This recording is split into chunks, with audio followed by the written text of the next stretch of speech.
Good afternoon. It's my pleasure to introduce Dr. Vareshwar Kurma. Dr. Kurma is a postdoctoral research associate in the Department of Computer Science at Purdue University. Vareshwar earned his bachelor degree in electrical engineering at Indian Institute of Technology, Delhi in 2009, and his PhD degree in computer engineering at Virginia Tech in 2016. He was the recipient of the Outstanding PhD Student Award by the Center for Embedded Systems for Critical Applications at Virginia Tech. He also had a short stint as a project assistant in the Department of Electrical Communication Engineering at the Indian Institute of Science in 2010. His research interests include discovering and mitigating security vulnerabilities in the communication protocols employed in cyber-physical systems, including smart home, smart transportation, and smart city. Vareshwar's research has featured in top-tier security venues, including ACM conferences on computer and communication security, CCS, and IEEE transactions on information forensics and security, TIFs. He also served on the TPC of flagship conferences, including IEEE conferences on communications and network security, CNS, and IEEE International Symposium on Dynamic Spectrum Access Network, DISPAN. So without further ado, let's welcome Dr. Kurma. Yeah, thank you for the very nice and very long introduction.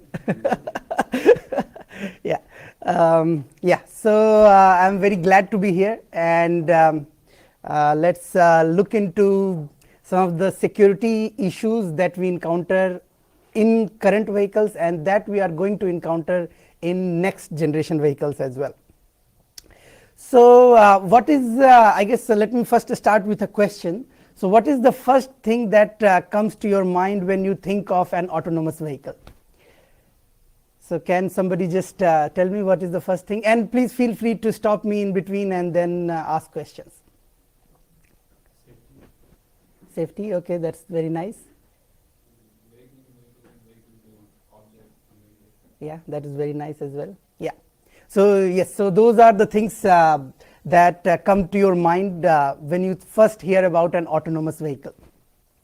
So a few of the things that I would like to formally put some of the advantages of these connected autonomous vehicles are driverless travel, traffic management, and minimizing accidents. So these are the numbers from India. So in top 4 cities in India, if you go outside with your car, you will spend around 45 minutes driving from your home to your office location. And also you will spend another 30 minutes in traffic jams.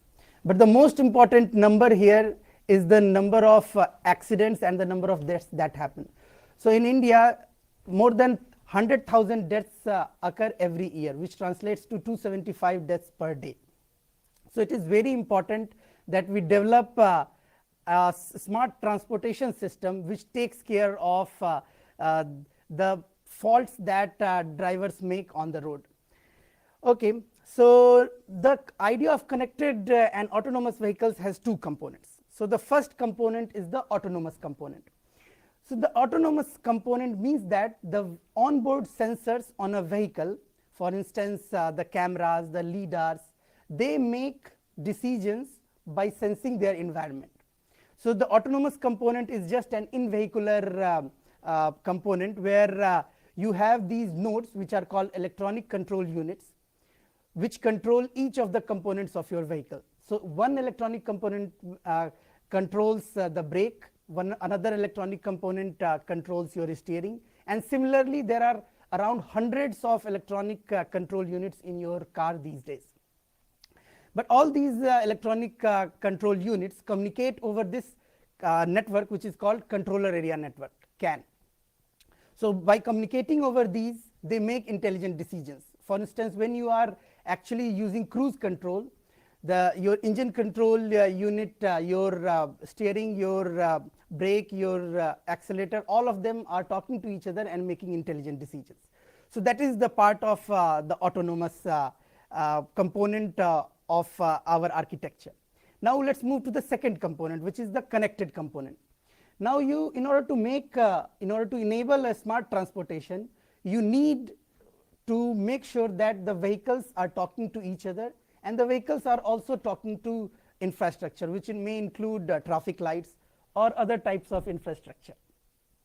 So when these vehicles talk to each other, they could make intelligent decisions in such a way. So for instance, when you are using just a camera, the camera will have to detect that the vehicle in front of you is slowing down, and then the camera could instruct the vehicle to enable braking, and then the vehicle which is behind the actually braking vehicle will be able to stop itself. But when you have this vehicle to vehicle communication, the first vehicle, even before it is going to brake, it can tell the vehicle which is behind it that it is going to brake, and then the second vehicle could also start braking. So it will be a very nice way to have this connected vehicle idea as well. So now the nodes in this connected vehicles idea are called onboard telematics units, OBUs. And the protocol that they utilize to communicate among themselves is called vehicle to everything V2X communication protocol. Okay, so when we look into the whole model of a connected autonomous vehicle, you can think of it as an OBU which has these two modems. One is called a V2X modem, which is required for connection over a wireless network, and the different vehicles talk to each other through this V2X modem. And then the OBU is also connected to the in-vehicular network through this CAN modem, which is the controller area network modem. And then this CAN bus is actually a wired it is a wired protocol. These ECUs are following this wired protocol to communicate among themselves. And as I said, there could be a large number of ECUs which include body ECU, or which controls the doors and other stuff, and you could also have brake or engine.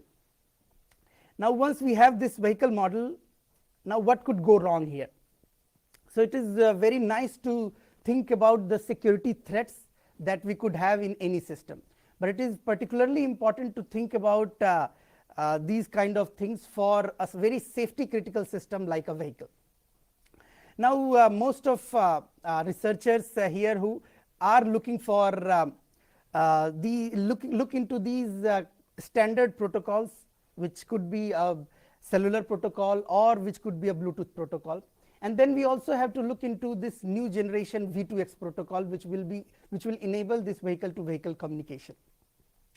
Now when these vehicles were designed, they were never designed to be connected to the outside world through these communication protocols, because the controller area network, or the idea of having electronic control units to control each individual unit in a vehicle, it came around 1990s, when there was no concept that you should be able to use your mobile phone to open or to lock or unlock your door or to start your engine. These concepts were not there, and therefore in the design phase of these vehicles, the security was never considered.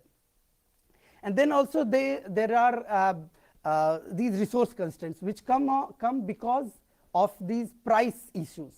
So because each vehicle contains hundreds of units, the price of it is very important for the vehicle manufacturers to keep the price of each unit very low, and therefore the units which are actually employed there have resource constraints in terms of energy and in terms of the bandwidth that they utilize to communicate with other ECUs. Okay, but now we know that it is possible to have bugs in these communication protocols, and once an attacker finds a bug in these communication protocols, it can find a foothold inside the vehicular network, and once it finds the foothold inside the vehicle network, it can take complete control of the vehicle, because as I said, there is no security that is built inside the vehicle. The messages that are being communicated, they are communicated in plain text, and therefore when the attacker takes just that foothold, it will be able to control your brakes, it will be able to control your steering wheel, and it can do many other things, very interesting things to your vehicle. Now, it is not that there is only one particular manufacturer which could be affected by these bugs. So, researchers have found a large variety of bugs in all different top manufacturers of vehicles, which include Tesla as well. And so, in order to just illustrate what can happen when somebody gets into your vehicle, I would like to show this quick video in which the attackers are able to do very interesting things. So, here you see the attacker controlling the steering wheel of a vehicle, the door lock and unlock feature, the RPM meters, the brakes. Yeah, so it can actually do many interesting things. And what the way they did it was that they found a bug in the entertainment system that was installed on the vehicle. That entertainment system utilized a cellular connection, and therefore the attackers were able to get into the vehicle wirelessly. So, they exploited the bug in the entertainment system to ensure that they have full control of the vehicle. Now, because of this vulnerability in which was shown in 2015, Jeep had to recall 1.4 million cars and do this security patch for their entertainment system, so that this security vulnerability could be mitigated. Now, some of the researchers in IBM, they actually went ahead and analyzed what could be an impact of these kind of security bugs. So, they found that if these type of bugs were not mitigated during the design phase, and the manufacturer would have to recall all these vehicles and then mitigate them, it costs the vehicle manufacturer 1000x more to do that. And therefore, it is very important that we develop these security mechanisms which prevent all these different types of attacks during the design phase of the vehicle. Okay, so now let me go into the technical detail of my talk. So, I will go into we just looked into the two components of this connected and autonomous vehicle idea. So, I will go into these two different aspects and talk about the different attacks and possible defenses in those components. So, looking into the first component, which is the autonomous component, we will look into an impersonation attack. And in this impersonation attack, we assume that the attacker has already gotten foothold into the vehicular network, which means that perhaps the OBU is already compromised. And now we will see what this OBU, the compromised OBU, can actually achieve. Okay. So, as we already said, that this in-vehicular network does not employ any kind of security, which means that it does not employ any encryption or authentication mechanism. Now, so what would be the solution? So, the researchers have proposed that how about we install an intrusion detection system on the bus, which detects these different types of anomalies which can occur because an attacker has started launching some attack on the vehicle. So, the IDS will try to detect these anomalies and raise an alarm. Okay. But yeah, so you might realize that these IDSs are never perfect. So, you always have this cat and mouse game. So, the first attacks that were proposed were message impersonation attacks on the CAN bus, and then people came up with these anomalies that can occur in messages and detect those anomalies to come up with an alarm system. Then this race continued, and currently we are at this stage where the state of the art intrusion detection system utilizes this voltage based fingerprinting technique. Now, let us see what are these voltage fingerprinting based intrusion detection system. So, if you see an ECU, the architecture of an ECU, you will see that when the ECU wants to send something on the bus, there is a very simple mechanism to do it. So, when the ECU wants to send a bit 1 on the bus, it sends a volt 0 on the bus, and when it wants to send a bit 0 on the bus, it will send a value of voltage to be 2 volts. Now, since this mechanism is implemented in hardware, and hardware is actually a set of transistors and resistors. These things are never perfect. So, in inducing such voltages are never perfect. So, on the bus you will see these different fluctuations in the real value of the voltages. So, what the researchers did was they actually found that these voltages have a distribution, and if we extract significant number of features from these distributions, it is possible to differentiate between the senders. So, if an engine control unit is sending a message, it will have a particular distribution of voltage values. If the brake control unit is sending a message, it will have a different distribution, and therefore, the proposed mechanism was to train a machine learning algorithm with these features, and then at the in the operation phase, when somebody sends a message, you match the fingerprint of that message to the learned fingerprint, and if they do not match, you raise an alarm. But there is an issue here. So, these voltage fingerprint based IDS, they require regular training, because the voltage fingerprint can change with temperature, because when you have these resistors and these transistors working, they actually change their behavior at different temperatures, and then their behavior also changes over time. So, when they get old, their behavior changes. Therefore, this regular retraining is required in these bits. Okay, so, now let us see how these bits, these defense were evaluated in the prior art. So, in the prior art, what they were doing when they were proposing these defense mechanisms, that they considered a victim. So, let us say the engine control unit is a victim here, and then they said that okay, we will have a width defense there, and then they considered one attacker. So, in this case, let us say the telematics control unit is an attacker, and now what the attacker could do was, the attacker could only heat itself or cool itself to change its voltage characteristics, because the voltage characteristics are generated by the hardware of the vehicle.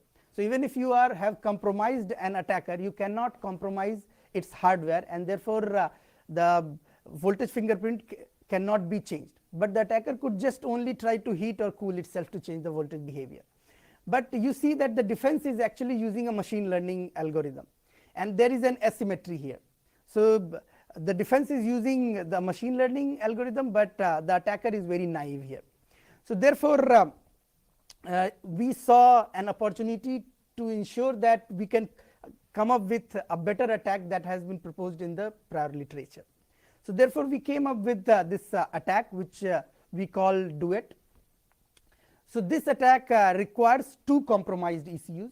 So, we have hundreds of ECUs in a vehicle.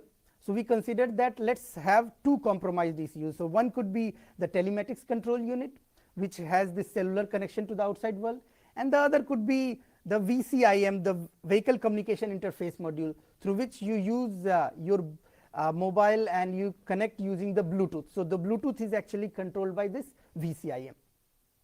So, let us have these two compromised ECUs in our attack model, and then these two compromised ECUs, they would employ an adversarial machine learning technique to actually counter the machine learning based intrusion detection system.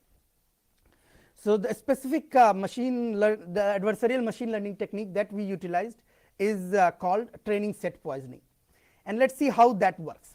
So, this is again revisiting the same concept, that different ECUs will have different voltage characteristics, and they will have different voltage distributions. So, here I have enumerated them, the three ECUs, as victim, attacker and accomplice. So, now in this case, if the attacker wants to impersonate the victim, because their distributions are different, the widths will detect that impersonation attempt. But now what we will do is, we will try to bypass the widths. But here one important thing to note here is that these all three of them have this unimodal Gaussian distribution, which means that they have some variance around just one mean. The voltage values have some variance around that one mean. Okay. So, what we will do in the training phase of the WIDS is that now the attacker will start transmitting simultaneously with the victim, and it will corrupt some of the voltage samples that are being transmitted by the victim.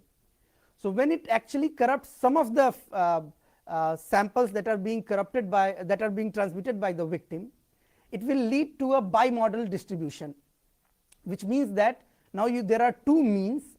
One is corresponding to the benign samples, and the other one is the superimposed samples, which are called corrupted samples here. So, since the superimposed samples will have a higher voltage values because of the superposition, you will see a bimodal distribution when you see the voltage characteristics of the victim. Now, in the training phase, the WIDS is now learning from this bimodal distribution. Okay, so what is the next step then? So, now in the test phase, which is the operation phase of the WIDS, what we will do is, now the accomplice and the attacker, they start transmitting together. So, the message that is being forged, it now contains the fingerprint or the voltage samples corresponding to this attacker plus accomplice. Now, again you see that because there are two ECUs transmitting together and they are superimposing their voltage samples, you will again see a bimodal distribution, which means that so in the training phase we have tricked the WIDS to consider any bimodal distribution as the victim, and therefore in the test phase, if the WIDS sees a bimodal distribution, it will classify it as coming from the victim, and therefore the accomplice plus attacker is classified as coming from the victim, and therefore we have successfully bypassed the WIDS detection mechanism. Now, you will notice that in order to do this simultaneous transmission, there are some challenges. So, the first challenge is to do time synchronization, which means that the attacker should be able to transmit at the same time as the victim, and in order to do that, what we do is we track the victim's periodic transmission. So, the victim, all the ECUs on the CAN bus, including the victim, they transmit messages periodically on the bus, and therefore, if we could carefully track these messages, we will be able to ensure that the attacker could transmit simultaneously with the victim. And then the second challenge was to superimpose some of the voltage samples, and for that you need to guess what would be the payload in the victim's message. So, here that we call as payload synchronization. So, we notice that on the CAN bus, the messages on the CAN bus, they have some counters, they have some multi-valued numbers which could be easily guessed, and they also have some sensor data which do not change for a very long time. So, for instance, many of the things, so the status of the gear, the status of the door, they do not change for a very long time unless the user or the driver makes some action on those things. So, therefore, we found that it is able to predict the payload of the next message by seeing the current message of the victim, and therefore, we were able to do this payload synchronization as well. So, in order to do this payload synchronization, we came up with this idea of predicting these payloads, and we found that we could do this prediction with very high accuracy. So, in this curve, what I am showing is that, so let me just get into the specific example. So, this curve shows the cumulative number of messages in which you could predict certain number of bytes of from the victim's message. So, here you could, on the y axis we have the number of messages, and on the x axis you have the number of bytes. So, you could see that when the total, so the byte 0 means the total number of messages that an ECU transmits. So, on the for the red curve you see that out of 50 messages which you could see on a particular vehicle, there were 45 messages where we could easily predict at least first 2 bytes of the data, and therefore, an attacker could easily transmit simultaneously with those first 2 bytes and corrupt the voltage samples of the victim. Okay. Okay, so now this is the final result that we have. So we actually conducted our attack duet on a test bed consisting of these electronic units which were emulated using Arduino boards, and then we also conducted attacks on 2 real vehicles. One was Impala and the other one was Cruise, and we achieved a very high success rate, which is on the y axis on this curve, and on the x axis we have the length of the predictable payload prefix. So which means that if we were able to corrupt more samples in the victim's message, we were able to achieve higher attack success rate. So if we were not able to corrupt anything in the victim's message, the attack success was very, very low. So at max we were able to achieve more than 80% success rate even in vehicles, and an 80% success rate is good enough for a masquerade attack on a cyber physical system. Okay, so now I would like to present an attack demo which we created by attacking a real vehicle. So in this attack, our goal is to impersonate the RPM meter while evading the widths. So the first what we did was we did some reverse engineering to find out what messages correspond to the engine RPM. So here you see that the engine RPM is 700 revolutions per minute. Now these widths algorithms, they were implemented in our laptop, and we collected the voltage samples through the oscilloscope that you see here. So in the first stage, which is the training stage, you see that nothing is changing. We are corrupting the voltage values of the victim, but the width is learning from those corrupted values, and nothing is, you do not see any change here. But now when the next attack phase starts, you see that the RPM raises to 7,000 revolutions per minute. You could never reach that value in these cars. If you are driving a Formula 1 car, possibly you might reach that number, but in a real car you will never reach that. So what we are doing is we are impersonating the engine and sending these fake messages, forged messages to the this RPM meter, and the RPM meter is accepting those values. And then we notice that the width does not raise any alarm, because we were able to do this successfully able to do this adversarial machine learning approach of training set poisoning. Okay, so that is the end of this first part. I would be happy to take some questions here. Yes. For remote attack surface, I saw that for the wireless attack, it involved targeting the like the single chip modem, Yes. like the road link modems. Yes. Would there be a way to try to mitigate wireless attack surface by making that protocol authenticated to try to reduce that? Yeah, so definitely if you enable authentication, you should be able to do you should be able to reduce the attack surfaces. But the argument here is that you will always have some bugs in Bluetooth, you will always have some bugs in cellular protocol. We always see researchers coming up with these bugs, and once you have these bugs, no matter what type of authentication you have in these vehicles, an attacker could always find a way to get into the vehicle.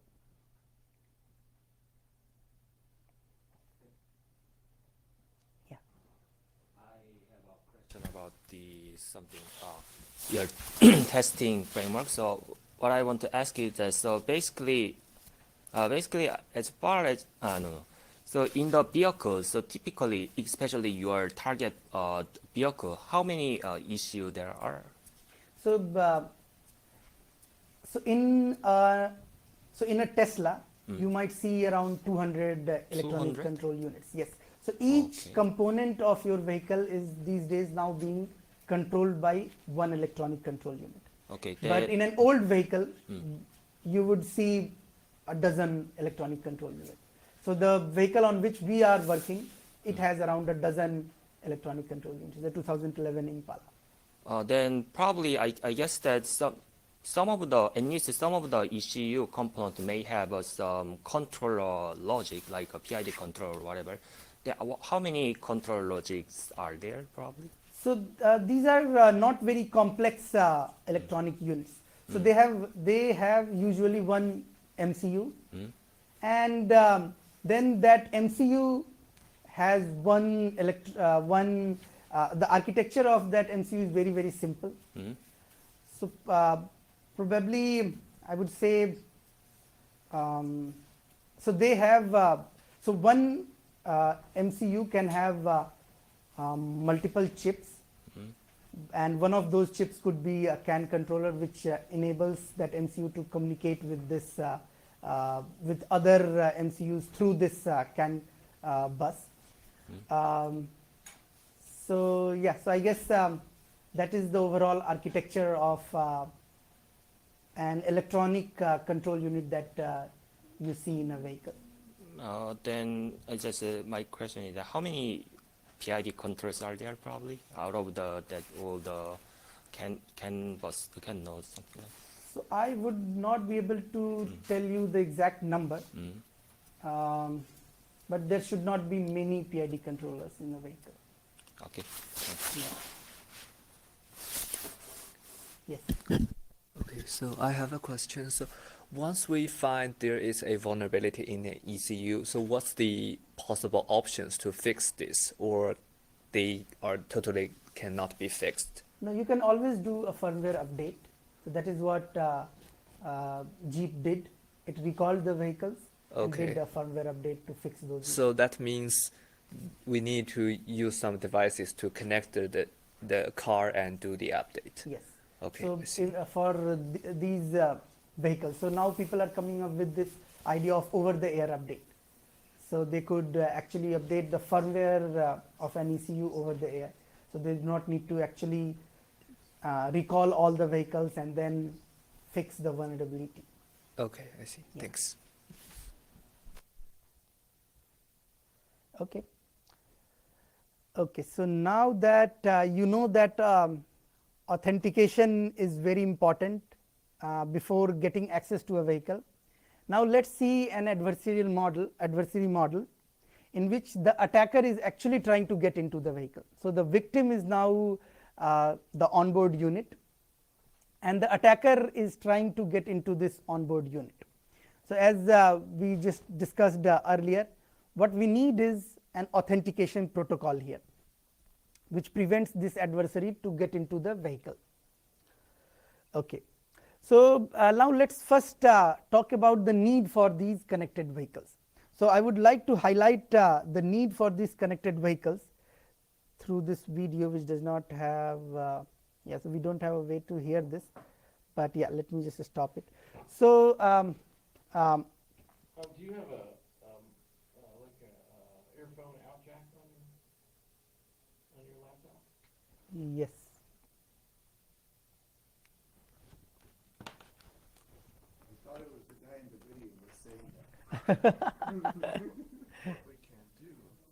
No, it's fine. I could just tell them it is fine. It is all right. Okay. Yeah. Okay, Yeah. because we can.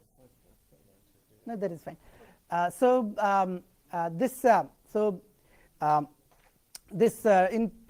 This Tesla vehicle, it actually rammed into a police car which was stopped in the middle of a road.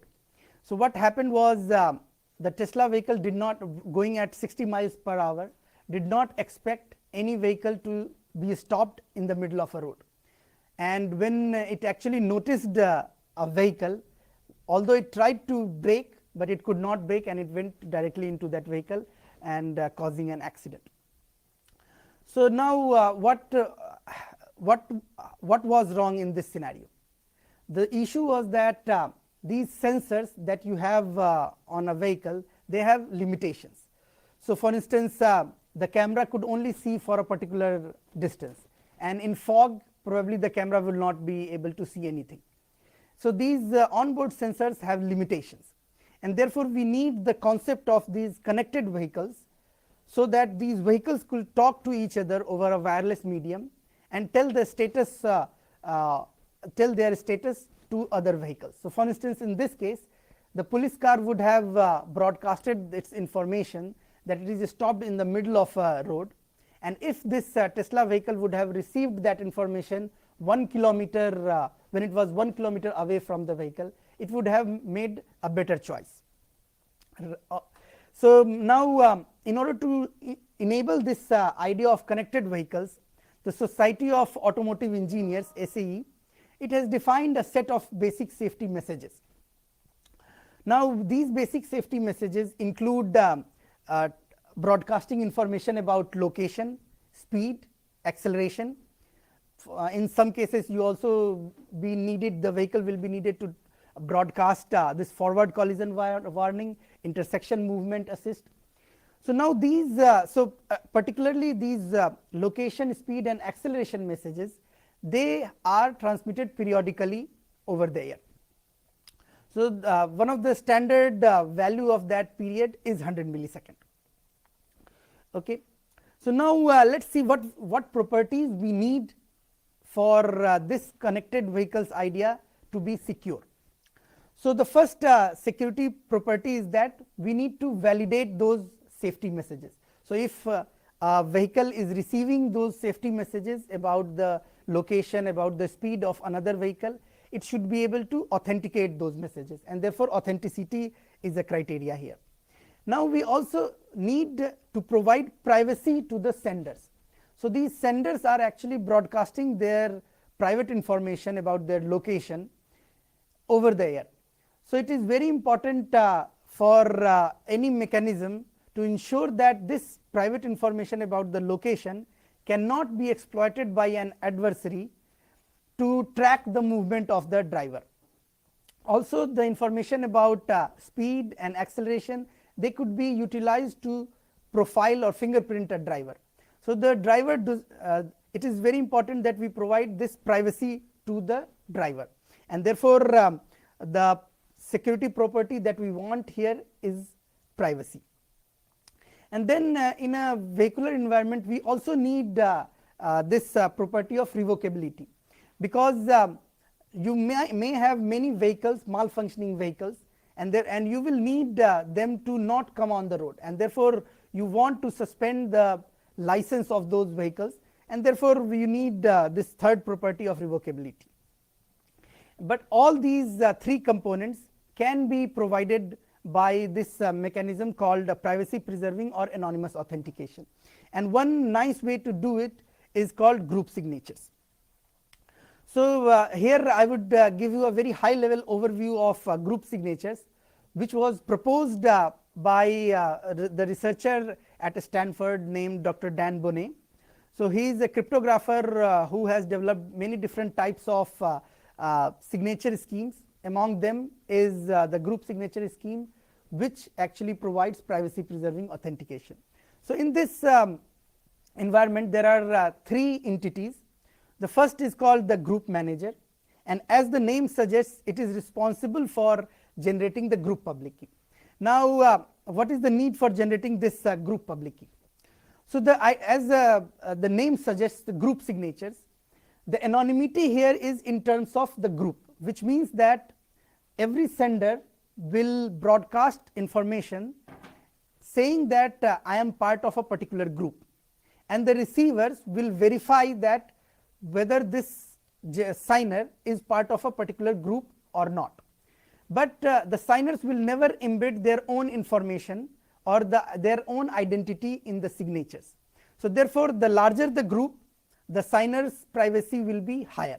So the verifier will not be able to know who is transmitting, it will only be able to know that someone from the group is transmitting the message. Okay, so the group manager's task is to set up the group by generating the group public key, and then it will also assign secret keys to these signers.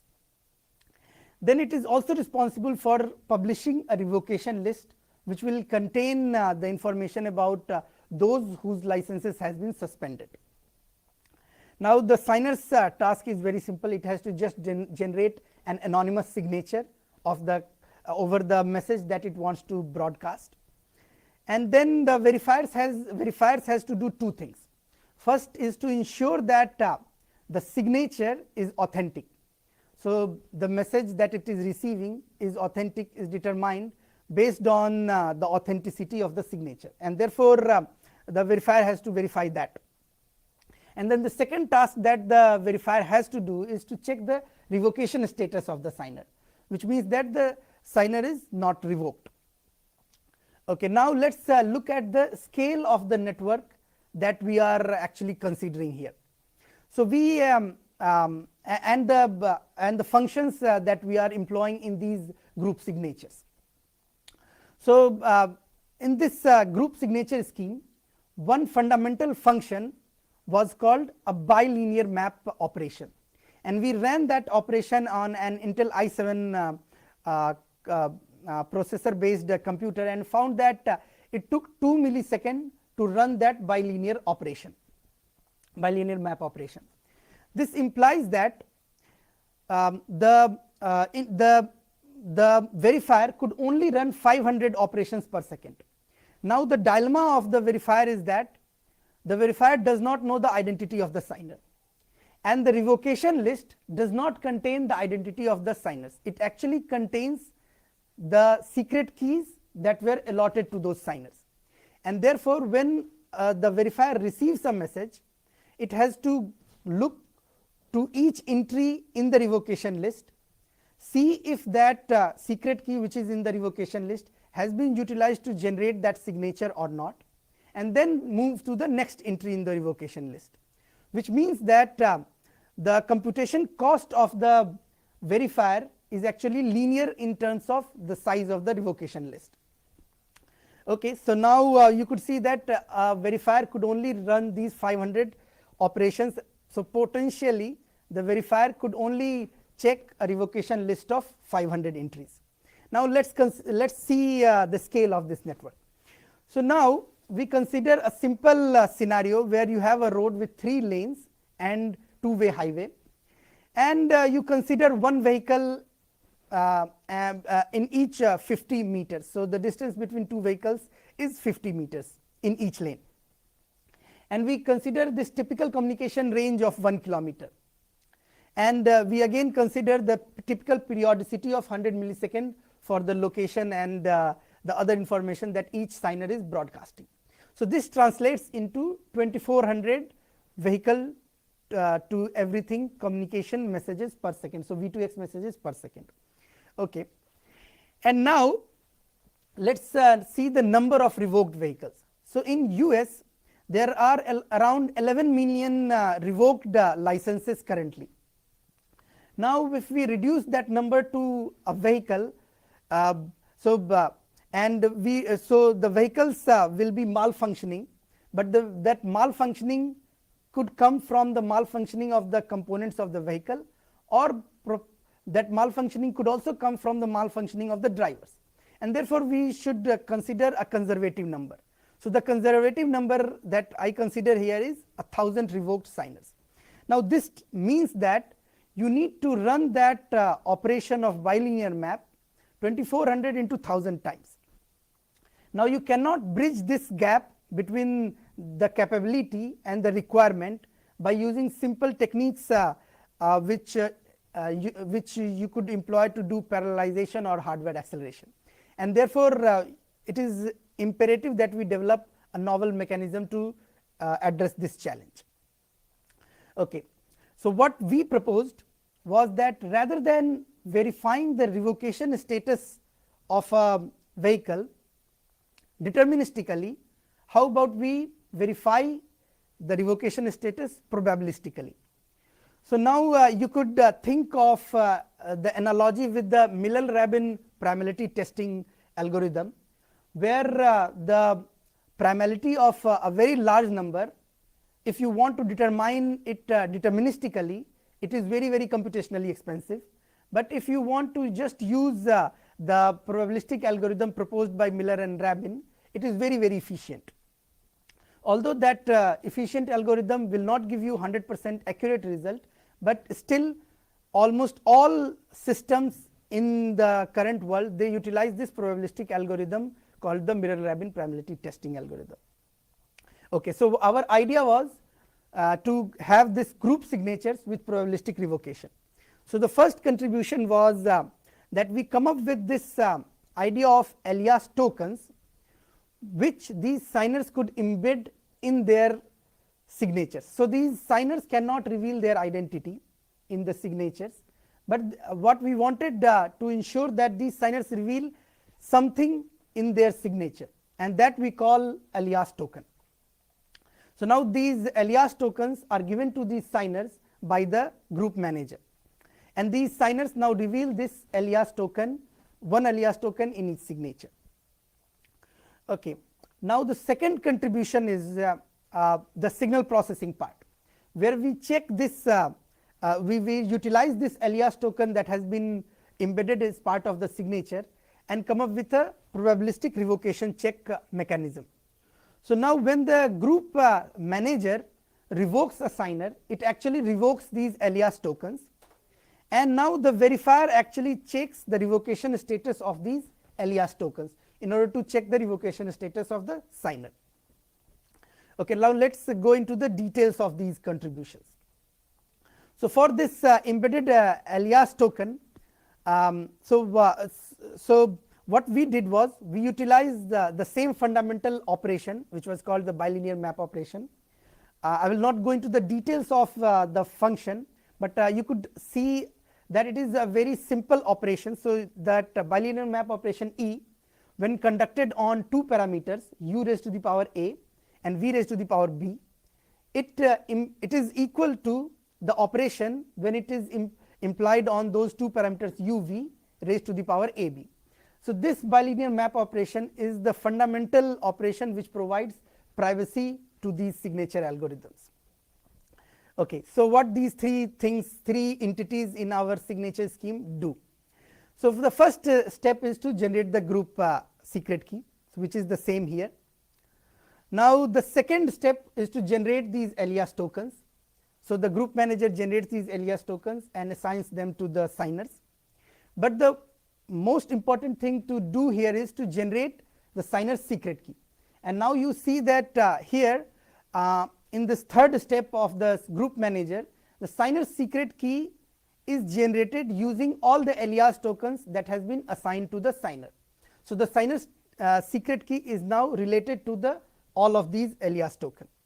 Now what the signer does is signer generates these other parameters, some parameter b and some parameter c, but the important point to note here is that the parameter b is generated by all the alias tokens that it has, and the parameter c is generated by all alias tokens except the alias token which it wants to reveal in its signature.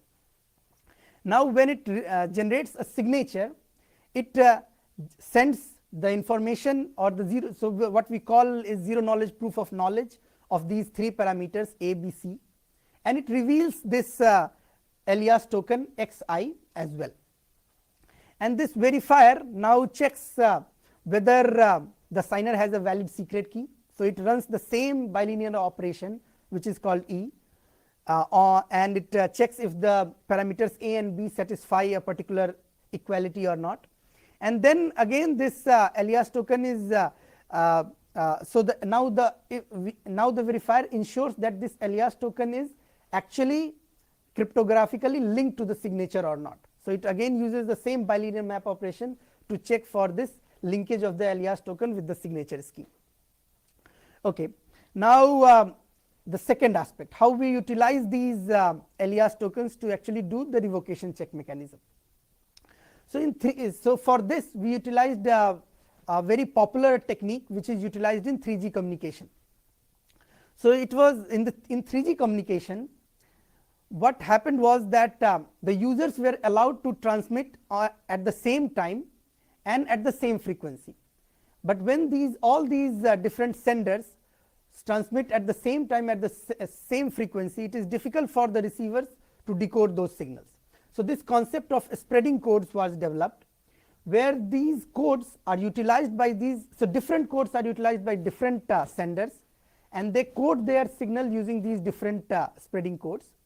And when a particular receiver is interested in a particular transmitter, it will use the same spreading code, and then it will be able to extract that message from the overlapped signal, and it will be able to know what the sender was transmitting over the air, although the sender is actually sharing the same spectrum and the same time with other senders as well. So if you use the same spreading code, if the sender uses the same spreading code and the receiver uses the same spreading code, they could have this communication of information. Okay, but if they use different spreading codes, they will not be able to know what they have, what the sender has sent, and they will also not be able to know anything about that information. So that there is a privacy component there as well. Okay, so what we did here.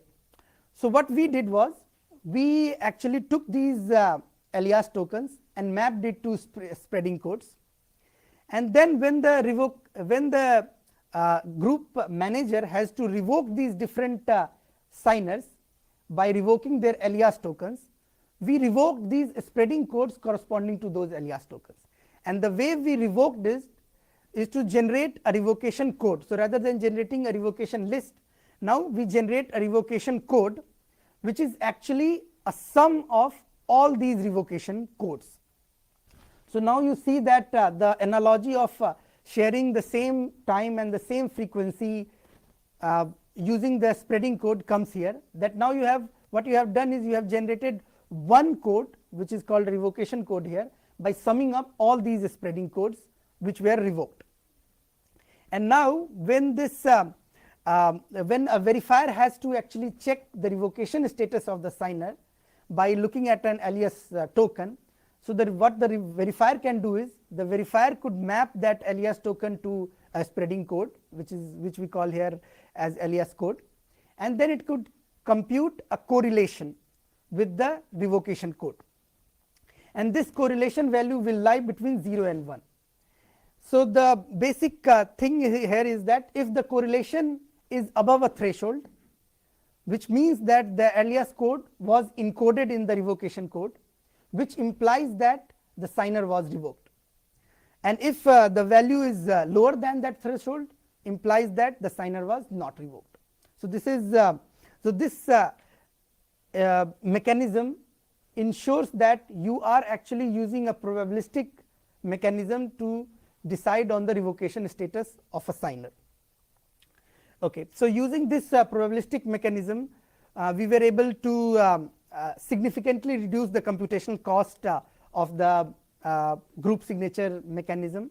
So here you see the blue curve, which is the curve for our group signatures with probabilistic revocation, and the red and the green curves are from the prior art, and we see that we were able to significantly reduce this computational cost and make our scheme implementable in a standard vehicle to infrastructure communication network. So on the x axis we have the number of revoked private keys, and you see that even if the number of revoked private keys reaches some number like 10,000, on the y axis we have the computational overhead in milliseconds. So you are still less than 100 milliseconds. So the verifier would take even less than 100 milliseconds to verify each of those messages. And I will remind you that 100 milliseconds is the time when you receive a message. So it is very important that you should be able to verify a message within 100 milliseconds. Okay, so I would just conclude here. I already talked about the two components of this connected autonomous vehicle.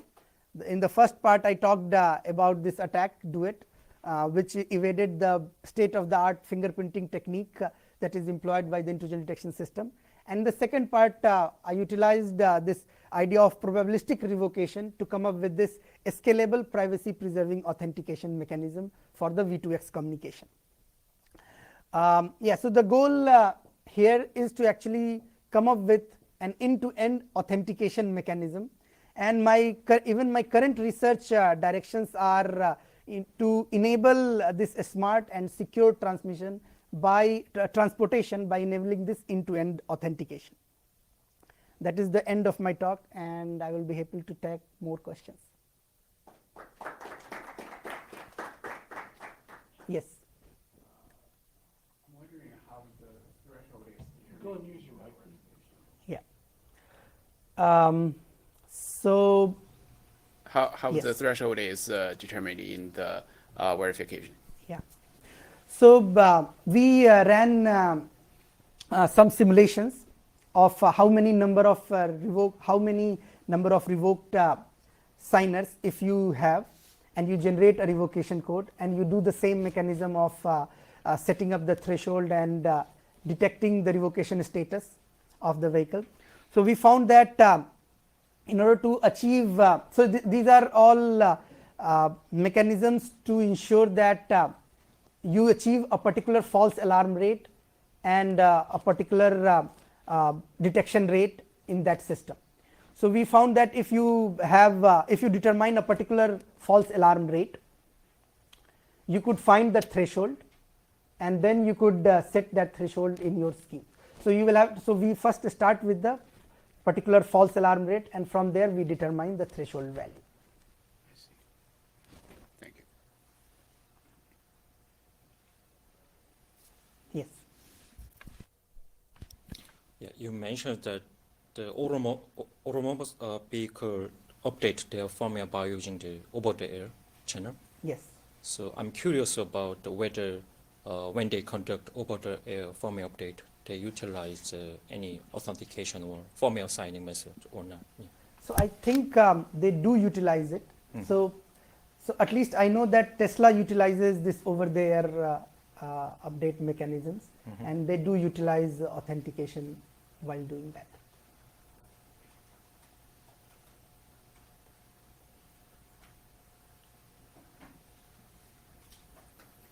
Any other questions? No? Okay, this most speakers. Yeah, thank you.